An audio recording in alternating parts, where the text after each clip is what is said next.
మీ అభ్యర్థులు బలంగా ఉన్న జాగాలో మేము బలమైన అభ్యర్థులను నిలబెట్టాం, మా అభ్యర్థులు బలంగా ఉన్న జాగాలో మీరు బలమైన అభ్యర్థులను నిలబెట్టద్దు. ఇదే కదా మీరు కుదుర్చుకున్న లోపాయికారి ఒప్పందం. ఇప్పుడు ఇక్కడ చాలా బలహీనమైన క్యాండిడేట్ ఎవరన్నా ఉన్నారా అని చెప్పేసి కాంగ్రెస్ పార్టీ నుంచి వెతుకులాట. నిజంగా సిగ్గువద్దుదల ఈ ముచ్చట చెప్తే ఎవరన్నా వాళ్ళ పార్టీ అభ్యర్థి గెలవాలని చెప్పేసి ఎవరు ఆ పార్టీ బలం ఏంది, లేకపోతే ఆ పార్టీకి అక్కడున్న పతార ఏంది, అక్కడున్న క్యాండిడేట్కు విలువ ఇచ్చేదేంది, ఆ పైసా విలువ ఏంది, ఆ మనిషి విలువ ఏంది, లేకపోతే పైసలు ఖర్చు పెట్టుకుంటాడా అంటే ఎన్నికలంటే ఇవాళ రేపు గట్లనే తయారైంది కదా.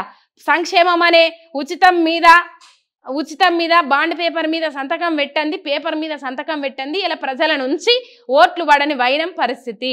అట్లాంటి పరిస్థితులు తీసుకొచ్చిండ్రు. దేశం మొత్తం మీద ఇదే విధానాన్ని అమలు చేస్తూ ఉన్నారు. ఉచితాలు ఉచితాలు ఉచితాలు ఎర చూపి ప్రజలను ఆగం చేస్తూ ఉన్నారు. రైట్, మొత్తం మీద ఇది ఇక బలహీనమైన అభ్యర్థి ఎవరైతే ఉన్నారో వాళ్ళ కోసం వెతుకుతుర్రట ఈ కాంగ్రెస్ వాళ్ళు.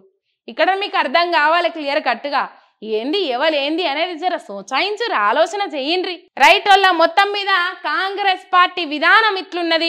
రాష్ట్రం అతలాకుతలం అయితన్నది, ఆగమైతన్నది. ఈ ట్యాక్సులు వసూలు చేసుడు, పంపించుడు, మూటలు కట్టుడు, సూట్ కేసులు కట్టుడు, ఏమనంటే పోయిన ప్రభుత్వం మీద నిందలేసుడు, ఆరోపణలు చేసుడు ఏం లేదల్లా. ఈ 6 గ్యారంటీల నుంచి ఎట్లా తప్పించుకోవాలి, ఎట్లా పూట గడుపుకోవాలి, ఎట్లా దాటేయాలి ఈ రోజులు అనే ఆలోచన తప్ప ఏమీ లేదు. ఆ ఆలోచనలోనే భాగంగానే ఇట్లాంటి కార్యక్రమాలకు తెరలేపుతా ఉన్నది ఈ కాంగ్రెస్ పార్టీ. అర్థమైతా ఉన్నది ఎంతసేపు పగ సాధింపు చర్యలు తప్ప ప్రజలకు ఏమన్నా ప్రయోజనార్థం పనిచేద్దామనే ఆలోచన లేదు.